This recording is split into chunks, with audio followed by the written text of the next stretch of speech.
turbo engine running. Absolute genius. Get this.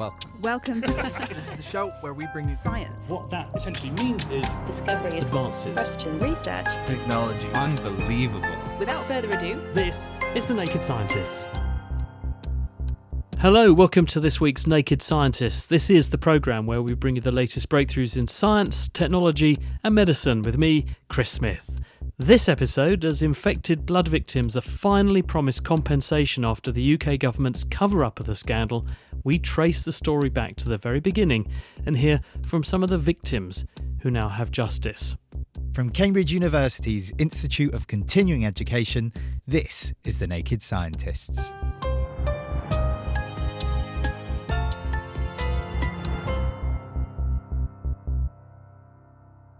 Between 1970 and the early 1990s, 30,000 people in the UK were infected with viruses like hepatitis B, hepatitis C and HIV after being given contaminated blood products and transfusions.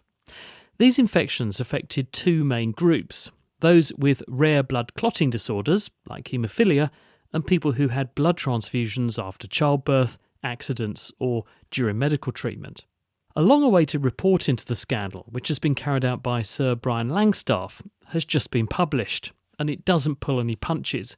The inquiry has described the scale of the scandal as horrifying, and Sir Brian added that the infections happened because those in authority, doctors, the blood services and successive governments did not put patient safety first.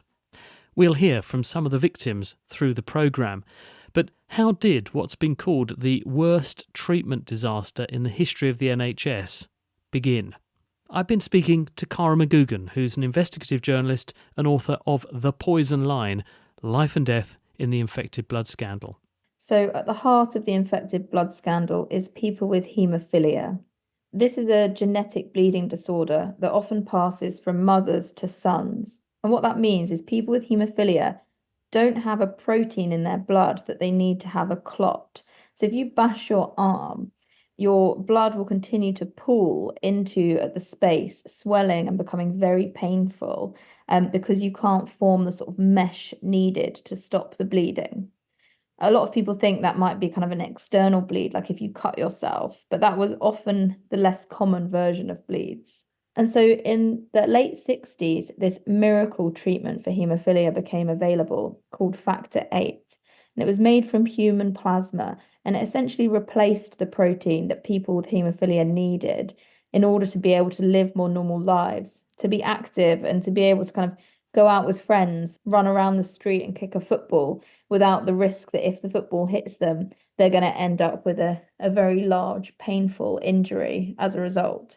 Indeed, I went to school with a young man who had haemophilia, and he was not allowed initially to take part in many of the activities. It was a pretty isolating experience for him. But by the time we were leaving our first little person school, this had come in and he was very much able to participate. So in some respects, being given these treatments was quite liberating for people who had haemophilia. I suppose that made it quite attractive as a proposition for doctors to give it and patients to have it. Yeah, it was really seen as a sort of life-changing thing. Young kids spent their childhoods laid up on the sofa when they had a bleed.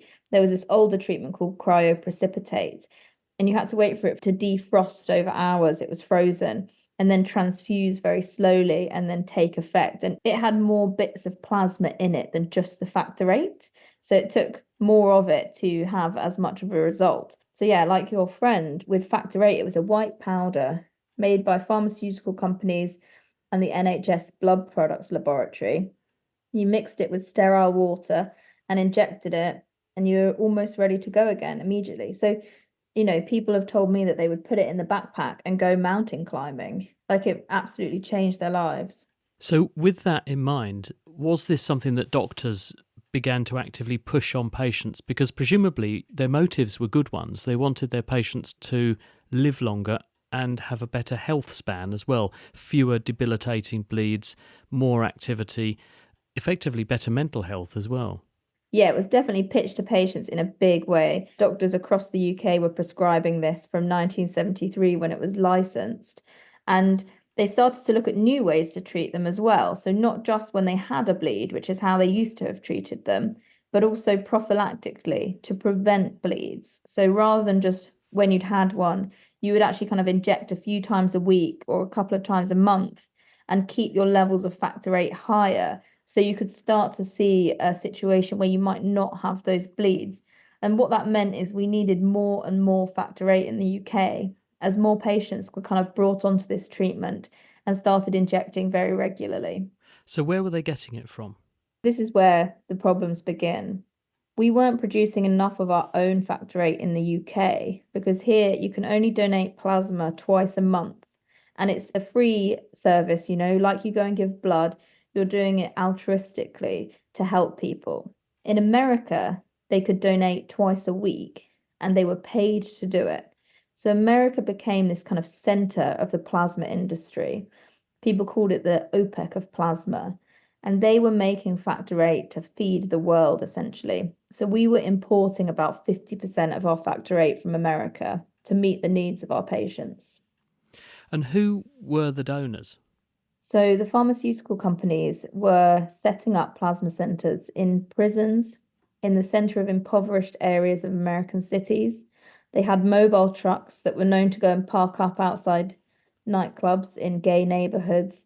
They were looking for people who were desperately in need of cash and so would be willing to sell their plasma twice a week to fund their lifestyles, whether that's to be able to buy some food or some alcohol. What you found was these people were more at risk of blood-borne viruses. That might have been because of intravenous drug use, sex workers.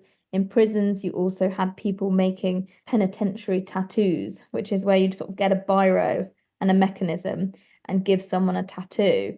But, they'd use the same equipment across their friends. And so blood-borne viruses were just rife. So we've got a situation emerging here where you have an organisation or organisations who are paying people in whom there is a higher prevalence, we now know, but perhaps they began to get some insights at the time, of blood-borne viruses because of various practices that were prevalent in those groups. And what are they doing with those samples? Are they testing the people to make sure they're safe? And how are they then processing the samples to turn them into what they export from America to a range of countries, including ours? Yeah, this is quite shocking. So it was deemed kind of not cost effective and viable to be testing these donations for hepatitis B, which was one of the blood-borne viruses that was known about at the time. They didn't want to stigmatize people. They didn't want to put donors off, and they also didn't want to make it too costly. And so there wasn't tests for hepatitis B being done on this plasma. And what the companies did was they took these donations, they poured them into these massive stainless steel vats, and they mixed it together, and then they took off the fraction, the portion of plasma that contained just the factor VIII, and made this treatment, this medical treatment. But yet they pulled tens of thousands of donations together, and you only needed one person to have a blood-borne virus to contaminate the whole batch. So what they were doing was really amplifying the risk of the blood products for patients. And that was what was being bought by a number of countries, including the UK, for treatment of their people with haemophilia. Exactly. And this was known at the time. In the mid-1970s, there was an investigative documentary called World in Action, broadcast in the UK, and it showed donors in America giving plasma who had been infected with hepatitis themselves. And so there were warnings here that this imported product was highly likely to give patients illnesses. And then you see school children in the UK turning yellow with jaundice after being treated with factor VIII. Cora McGugan, author of The Poison Line, a truly excellent account of the infected blood scandal. That book's out now if you want to grab a copy. And as Cora sets out in her book, there was very strong evidence, both from America but also here in the UK, that the blood products that were being used were putting people at risk from both viruses we did know about at the time, but also ones we hadn't discovered yet, including HIV.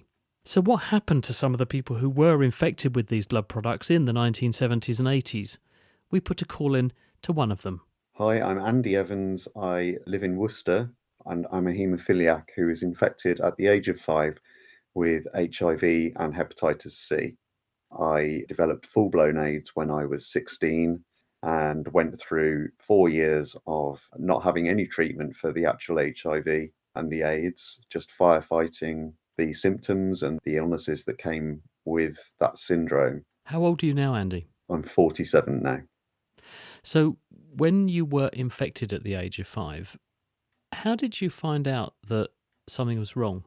I didn't know myself until I was 13, and I was told by my parents, who in turn were told by my consultant. And the reason my parents told me was because my blood tests were showing that there were signs that the HIV was impacting upon my immune system. So they use a count called CD4. They measure that immune receptor to measure what your immune system is doing in terms of the HIV, and that was becoming dangerously low. And because they had to put me onto AZT, which was the only drug available at the time, they thought it would be probably a good idea to let me know about that. How did you manage to stay alive? You've bucked the trend because many people in your position have not been as lucky. That's right. According to the figures that we have, around 1,250 people from the haemophilia community alone were infected with HIV, and less than 200, probably about 175, are left alive now. So in that sense, I'm extremely lucky. I don't know why I have been selected out of all of those to be one of the survivors, and I ask myself that on a regular basis. I've been HIV positive now for 42 years. That's 90% of my life. And yeah, it's a very strange thing to have to contemplate. What would the alternative have been if you hadn't had the treatment that you had, which unfortunately infected you? What would the outcome for your haemophilia have been? Fortunately, even though I'm a severe haemophiliac, I've never really bled very much. I have been on haemophilia treatment for all of my life, but I've never had it in a prophylactic way, really.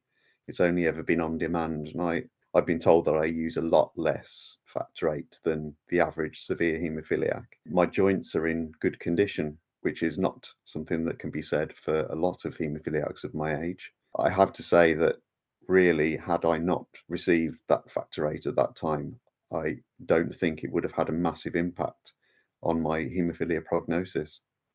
Did you know that you'd been infected? As in, did anything happen to your health that your parents, in retrospect, think, yeah, there was this time when Andy suddenly went off colour and had a whole bunch of symptoms, and looking back, that's probably when it happened?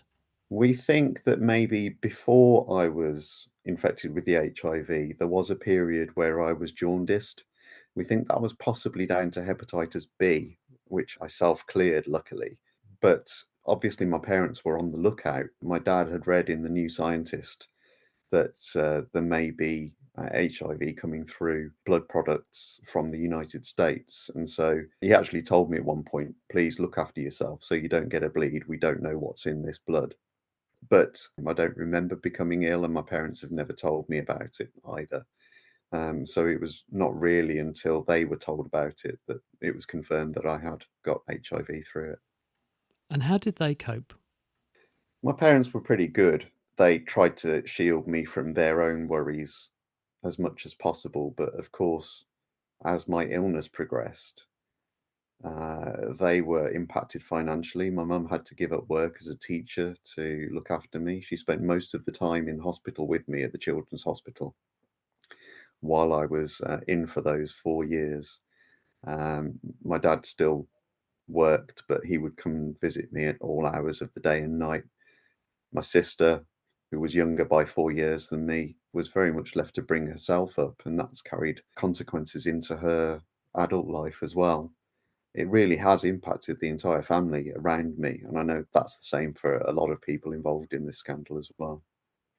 And what about you personally? What was it like being a teenager, seeing the world through a teenager's eyes, but also knowing I have AIDS, that this may be life-shortening, probably will for me. You didn't realise that science was going to ride to your rescue. So what was going through your mind? I think I'd come to terms fairly quickly with the fact that I was going to have a shortened life. But it's strange because when you become a long-term patient like that and you start suffering opportunistic infections and then worse, fever starts climbing to extremely high levels. I mean, I was blue lighted into the hospital every couple of weeks, really, from one infection to the next. I mean, you adapt to it. And all I could think about during that time was trying to reach the next day and what I'd have to do to survive, whether it be putting a nasogastric tube down my nose into my throat and into my stomach to make sure that I didn't lose too much weight. Whatever I had to do, it was just a case of firefighting for those 4 years. And that was the only task that I had in front of me. And so I got to it. Andy Evans from the Tainted Blood campaign, and luckily Andy managed to hang on long enough for the modern combination drug regimens that we now have for HIV to become available, which then suppressed his virus and restored him to full health, which he's enjoyed since. But, as we were hearing at the top of the programme, this is actually a story of two blood scandals. The second of which saw people contract viruses, predominantly infection with a previously undiscovered hepatitis virus we now call hepatitis C, following blood transfusions. This too, though, was avoidable because of the lessons emerging from the people with haemophilia, which should have sounded the alarm loud and clear much sooner to policymakers. I've been speaking to Joan Edgington about what happened to her after she became ill following a routine surgery that required blood transfusion in 1991. I was in my 30s. I was single parent, 2 girls, and I had a full-time job as a youth worker. So lots of demands, but still, had been very fit and expected to return to that level. And then it was in 1994, I had a letter from the transfusion service inviting me in for a screening blood test connected with a transfusion I'd had. So I went, and I think in a way I just assumed it was a sort of general check, then waited for the results and was invited back to the hospital. A gentleman in white coat took me into an ante room, sat me down and said, "We do have to confirm that you have hepatitis C," and it was from a contaminated blood sample. And how did you react when you were given this news? It was a very straightforward, not unkind, but a very straightforward, businesslike, this is a blood-borne virus, do not share toothbrushes, do not share razors, and be careful of blood spills, which for women is a harder thing to manage. I guess it was over a sort of 10, 15-minute chat, and I left, and I remember sitting in the car park for a good half hour, just thinking, what on earth does this mean? And in my story, I'm very fortunate that I had a very kind, supportive GP. And I do remember eventually making an appointment, by which time I had got round to thinking a bit more rationally about it. And I just had a whole load of questions. And he was very upfront with me and said, "I don't know, but I will help you find the answers." And it very quickly became evident that this virus had the capacity to kill people. And I do remember, as I say, as a single parent, just thinking that just mustn't happen to me. My mother had died when I was in my early 20s, and I didn't want that sort of thing to happen to my daughters. Joan Edgington. The Naked Scientists podcast is produced in association with Spitfire, cost-effective voice, internet and IP engineering services for UK businesses. Find out how Spitfire can empower your company at spitfire.co.uk. Music in the programme is sponsored by Epidemic Sound, perfect music for audio and video productions. You're listening to The Naked Scientists with me, Chris Smith. Still to come, Joan and Andy will give us their thoughts on the findings of the infected blood inquiry. But first, the NHS website says if you've had a blood transfusion or blood products before 1996, then there's a chance that you may have been given infected blood. This could mean you were infected with hepatitis B, hepatitis C, or HIV. It adds, today, all blood donated in the UK is screened using very rigorous safety standards and testing to protect both donors and patients. So when did healthcare professionals become aware of the dangers of contaminated blood? And are investigators satisfied that measures are in place to stop such a healthcare disaster from unfolding again? I went to speak to Tim Reggett, who's a retired consultant clinical virologist at Addenbrooke's Hospital and was working professionally when all this was happening. Blood's such an issue because there are certain viruses like hepatitis B, HIV, hepatitis C, which, when they infect a human, get into the bloodstream. Sometimes they're only there for a short period of time. Sometimes they're there for the lifetime of the person. And so there is a difference between different viruses. And of course, once they're in the blood, then they can be transmitted to humans by blood transfusion. And of course, you must remember organ transplantation and tissue transplantation as well. Hepatitis B was the first blood-borne virus, and that was first discovered in 1965. By 1970, we had a very good understanding that hepatitis B, as it soon became, was in the blood and could be transmitted. In fact, in 1972, in the United Kingdom, all blood donations were tested for the first time. But it's important to remember that in those days, they only had very crude tests, relatively insensitive, but it picked out the most infectious donors, but it didn't pick all of them up by any means. But they weren't screening the samples that were coming in from America, and the doctors who were treating, say, the haemophiliacs were saying that hepatitis B was really a price worth paying because you got relief from your haemophilia. Yes, I believe that was the case.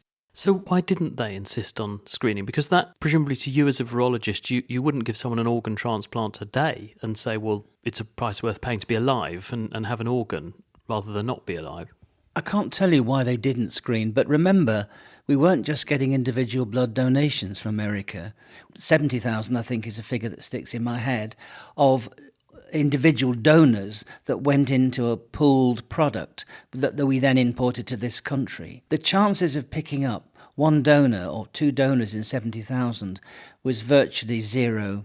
I suppose what it did do, though, is it enabled us to begin to be aware that there were some people who were catching stuff from blood that wasn't hepatitis B, so therefore there must be other things lurking there. Hep C, for example. Once they started to test blood donations and eliminated the ones they could detect from their blood transfusion, they then realised that there were still blood donors and haemophiliacs who were getting non-A, non-B hepatitis, which later, of course, became hepatitis C. So in other words, people more than 10 years before all this really began to happen had already predicted the existence of one of these blood-borne viruses, hepatitis C, but they were still going ahead as usual. This is the story of this tragic event. People knew quite a while before, but it seemed to take a long time for positive action and proper action to trickle through the system. And it's part of the sort of scientific debate that goes on, and you sometimes get leading figures who lead the debate. And of course, if they're leading, as some of them did, in the wrong direction, then you're in trouble. You've read through the inquiry. What's your reaction to it? Well, first of all, I'm appalled by the whole episode, and I'm, along with the rest of the profession, just sad and appalled and ashamed in many ways that it wasn't done much better. I have read in detail certain chapters of the report, and I'm incredibly impressed with it because I lived through this period. I knew the people, and the detail in which this report goes out is quite stunning. I'm really very impressed with it indeed, and I'm so pleased that they've done a proper professional thorough job on this. Tim Reggett there. So what have the victims who have been campaigning for decades made of the inquiry's findings? Here's Andy Evans. It almost seemed that everything that we had been telling people and shouting from the rooftops for the last 30 to 40 years had been written down by this ex-High Court judge and signed off as part of the inquiry process. I feel vindicated for all the years that we've been pushing the injustice that has happened to us. We hope now that people will start to think that they can actually have a voice, whereas they felt they couldn't before. And where now for you? What will you do next? I don't know. I think there's going to be a little bit of digging into both the report, which is enormous, so we're going to have to take time to read through that, and we'll be working with Sir Robert Francis, who's heading up the Infected Blood Compensation Authority, over the next few weeks to see if we can iron out any ambiguities and the levels of compensation that will really allow people to use this as a turning point in their lives and maybe start to heal from it. But what comes next, I don't know. I think I'm going to take a break for a couple of weeks now. We're going to Portugal for my mum's 70th birthday. When I come back, hopefully I'll have a bit more energy to decide what to do with everything. But people are still wanting prosecutions for people who were involved back in the day, who made these decisions, particularly licensing authorities and the ministers that declared that there was no comprehensive proof that there was a link between haemophilia products and HIV when the warnings were there. So there's plenty to get our teeth into. I really hope at some point, though, I'll be able to, let this go and put it down and maybe think about trying to live the rest of my life for me and my family. Andy Evans. And let's conclude with the thoughts of Joan Edgington, who told us earlier about her hepatitis infection. The first time I was in the room with thousands of people who'd been through a similar experience, who validated all the issues and struggles, that in itself was worth everything to me. To then find out that the inquiry team were tackling it with full heart, total integrity, have absolute admiration for Sir Brian and the whole team. We then come to the recent publication of the report, and it's more than we could have hoped for. He has gone into such detail and has pulled no punches. And the key word that so often is repeated amongst us is validation. We were telling the truth all along. And where does this leave you? What will you do next? That is such a good question. You can tell by my voice I'm really, really tired. Immediately, I will rest up. I then think I will take time to grieve. Too many people died, too many friends died. And then, if needs be, I would gladly join another campaign that's looking at holding those in power to account and getting them to use honesty, integrity, transparency, and all those wonderful words. The system has to change. Nobody should go through this kind of inquiry again.